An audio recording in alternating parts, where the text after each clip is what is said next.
Hello, my name is Cindy Richard, and I'm the director and co-founder of Suicide Prevention of York. September is Suicide Prevention Month. Through weekly podcasts, we will be discussing with professionals not only how we can help survivors of suicide, but the professionals that helped the person through their mental health journey. In addition, how can we prevent suicide from happening in all York County communities? Our podcast series will include professionals in the fields of mental health, medical, education, older adults, and first responders. In addition, we will provide 2 podcasts on programs we are offering to school districts throughout York County to help prevent suicide, Avidum and Hope Squad. Today, we have Bill Probert here from Dallastown High School. He's a counselor. Welcome, Thank Bill. Tell us a little bit about yourself. Sure. My name is Bill Probert. I've lived in York County for 25 years. I'm going on my 25th year at Dallastown High School. I have served as a middle school counselor for 15 years, a dean of students for a couple of years, and now I've been a school counselor at the high school for the last 10 years. And I do school work, and I oversee the counseling department at the high school. So you've been there long enough in your career to get to know a lot of students? We have 2,000 students at the high school alone. Wow. So, yeah, quite a few students have gone through since I've been there. Yeah, that's a lot of students. So you have lost colleagues and students to suicide. Tell us how you were able to come back to work and help others while obviously grieving yourself. That had to have been very difficult. Yeah, it was, and not just for me, for the whole staff. Yeah. It's been quite a challenge over the years. I've lost 4 students that have been students in school, since I've been a counselor at Dallastown, and certainly we've lost 2 staff members as well. One had worked for us, and one had recently moved on to another school district and took over a different role. However, his legacy at Dallastown was, it was quite a legacy. It is challenging to come back to work. It's challenging to have to deal with other people's grief when you're grieving, yourself. But I think what drives me, and I think I can speak for most of the staff, is just a willingness to help others. You drive yourself. Or you try to find that drive, and I think the drive comes from knowing that others are grieving, and you throw all of your efforts into, supporting the students and the faculty and the parents who are left over, who are dealing with the grief themselves. So I think that's what's driven me over the years. When the day is done and you have to go home to your family, do you take time for yourself then? Or what do you do? What do you do when you go home at the end of the day when it's just you? Well, first thing you do is you hug your wife and kids Yes, when you go home at the end of the day. For sure. After dealing with situations like this. But certainly we encourage all of our staff and our families to have healthy outlets. For me personally, I like to hike. Okay. I do a lot of hiking. I do a lot of outdoor activities. I like to camp. I like to backpack, fish, and just be in the outdoors. So that's really healing for me, on when we have rough days when we're dealing with suicides.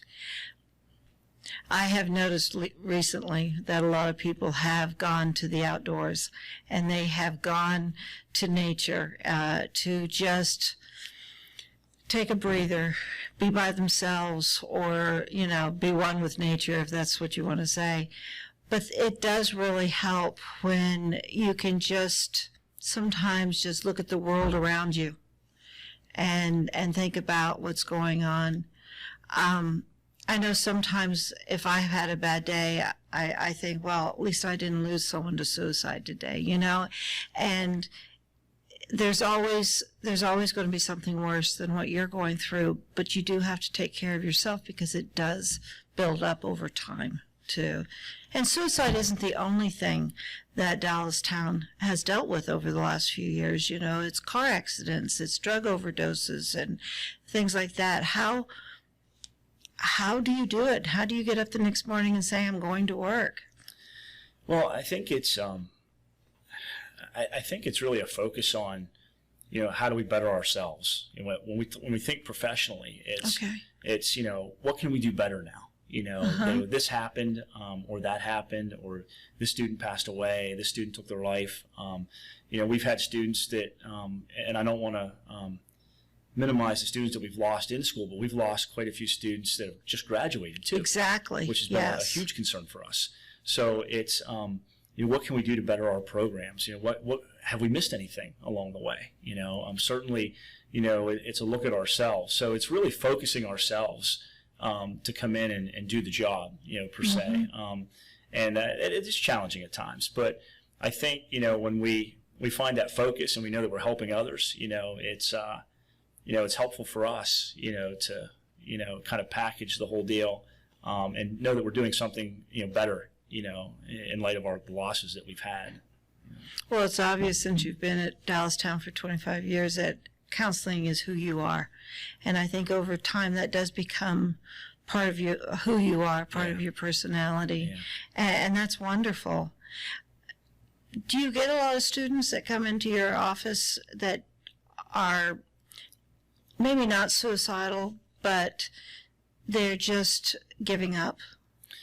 We do, and it surrounds the holidays many times. Okay. Many times it's after a breakup at home, a breakup in the family, or some kind of family upheaval.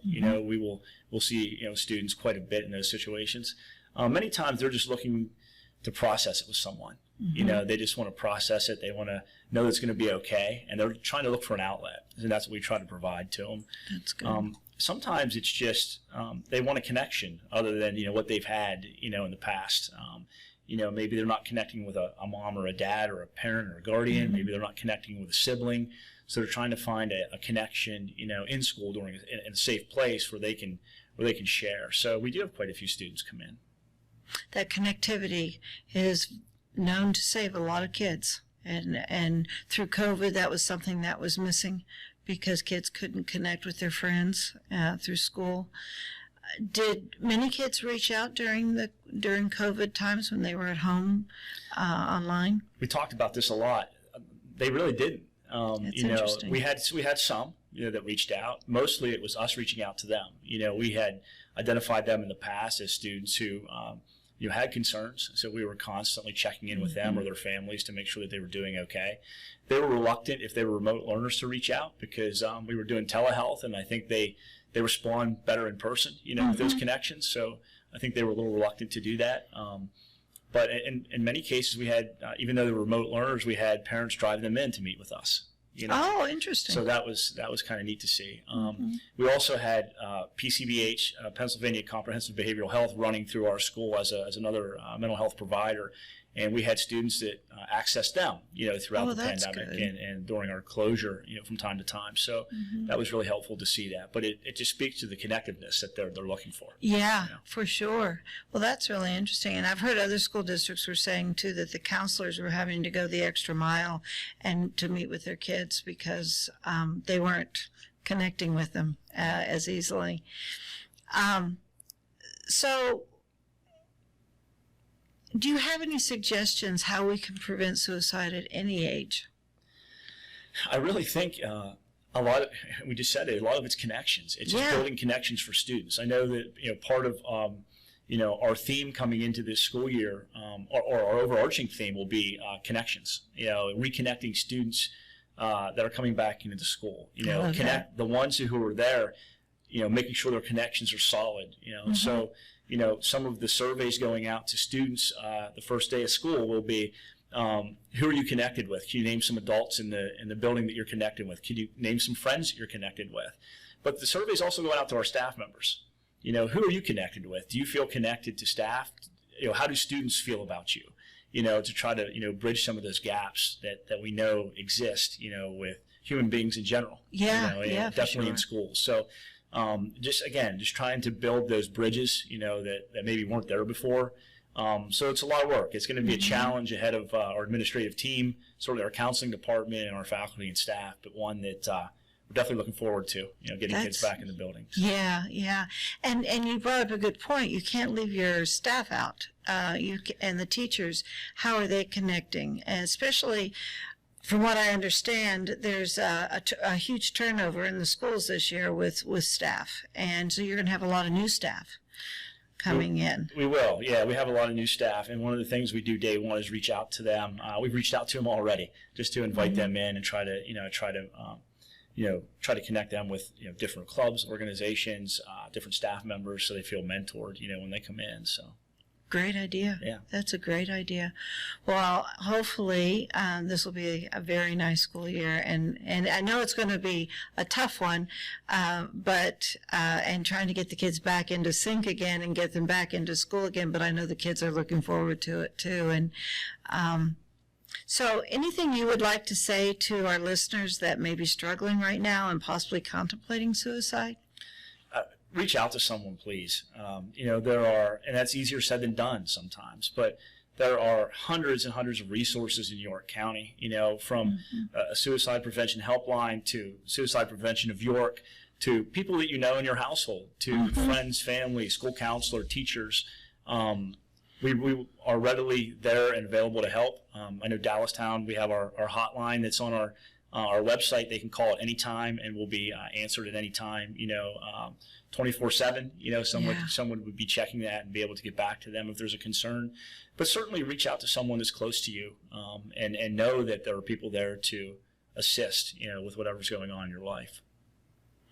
Because what is going on in their life is not permanent. It's going to get better. Just give it 24 more hours or something like that, and reach out to somebody, because it will get better. This is temporary, but death is not. It is temporary, and I think so often, especially kids, it's hard for them to see past the moment, But I think with a single conversation, it could take a 5-minute conversation, and they can see past that moment. They understand that, oh, wow, this isn't as bad as it seems right now. I have people to help me. I have people to lean on. And, so just give it a couple of minute conversation, if you're to that point, and I think I know it'll change your world.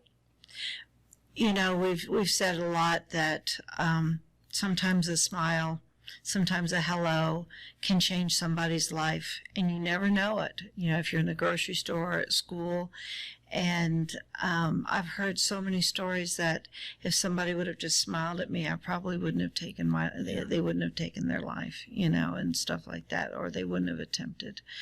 Do you have a lot of students that attempt at Dallastown that you know of, or do you? I know you can't always talk out front about it, but what do you do for students that attempt? Obviously, we have a full protocol in place. If a student crisis team. We have a crisis team in place. We have crisis procedures in place through the counseling office. And everything is funneled through our office, into our Director of Student Services as well, for Dallastown School District. Notifications for parents, making sure that the students are accessing mental health services. And it's not just that momentary, making sure, it's following through. Exactly. To make sure that those services are accessed and that the proper personnel are involved, throughout the process. So it's not a quick phone call just to notify parents. It's making sure, it's being there to the very end to make sure that they're taken care of. Exactly. And even when they're back in school, it's checking in on them all the time, and making sure the teachers are checking in on them too, so that they don't struggle again like they had before. Yes, it goes on forever. A lot of times people think that just because they're back in school or back at work or whatever, everything's fine again. But no, they're working through their struggles still, and they still need that connectivity, and they need the people around them to support them. Right, and it's about equipping them to be able to handle it the next time it comes around, yes. too. It's not just the immediate Band-Aid. It's giving them the skill set to and the tools to be able to handle that the next time they feel that way. That's one thing we do find in our kids nowadays. Their coping skills are lacking, and it's that first relationship. It's that first love that is lost, and that we find a lot of kids take their life. Even adults too, and in college, we see kids taking their life because of relationship issues. Yeah, it's been a huge issue. It is one that is really, really concerning for us, and has been for some time. We we've seen students that leave our school, and poised to do great things, and a year later we find out that they've taken their lives. And it's, what we reached out to Columbia University in New York City, and their adolescent anxiety unit was doing some research on emerging adulthood, which is a really interesting concept. And it's really that age 18 to 25, around there. And it's really readying students for life after high school. It doesn't matter if you're going into the workforce, college, or the military. It doesn't really matter where you're going. It's just giving students those tools, those skills to be able to function on their own once they get out of here and deal with the first breakup, the first failed grade that they might get, in college, or the first time they lose a job, or the first time a military recruiter is yelling at them, in their face. So it's So we've really started a different kind of talk at Dallastown. It's not just about college or career readiness. It's about being able to function once you leave. Life readiness. It's life readiness. It's being able to, to deal with those breakups or those failures, and walk through that and know that there's a brighter spot coming. You just have to walk through that failure. So it's definitely a new mindset that we've employed, which has been really helpful, I think, for our students. That's really a great idea. We do see college-age kids really struggling, and they think, well, when I get out of high school, college will be better because I'll be on my own. Yeah. Well, then they find it's a whole nother ball game. It is. And their mental health follows them. So if you don't take care of that foundation, it's going to follow you. So that's a wonderful program. Yeah. So are you going to be doing that again this year, something of that life readiness skills this year with your... Yeah, we've really embedded it in all of our parent presentations. We've embedded it in all of our student presentations. So, we don't just talk about scheduling and course selection anymore. Now we start it with, can you do this, this, and this? Can you order your own prescriptions? Can you order a pizza? Can you, what if you do break up? What resources are there for you? What can you do? Where can you go? And then we get into, what we need for the, the career readiness piece. So it has been... I think it's really been life-altering for the counselors in my office to be able to have some really down-to-earth conversations with not just with students but with parents as well. Yeah. Who I think are really ready to have that conversation and want to be equipped with the tools as well, to talk to their kids about that next step.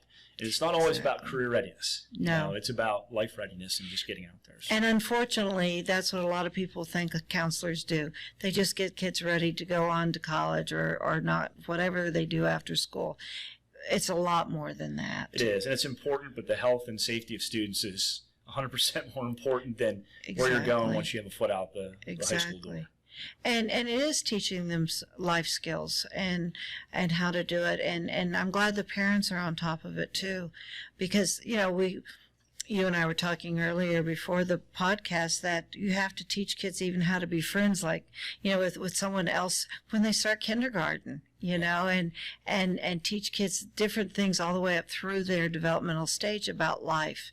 And it's not all the school's responsibility, it's the parents' responsibility too, but I think they can work together in programs like this that you were talking about. Right. And and high school, middle school, high school is a whole nother ballgame when it comes to... It really is. Yeah, middle school kids they're fun, but they are a handful. Well, I really appreciate you, Bill, for coming today and for being a part of our suicide prevention discussion this month. If you or someone you know needs help, please call us at 717-451-6411, or the National Hotline number is 1-800-273-8255. You're important, so please reach out to someone you can talk to. For more suicide prevention services, call Suicide Prevention of York at 717-451-6411. Thank you, Bill, for being here today. Thank you for having me.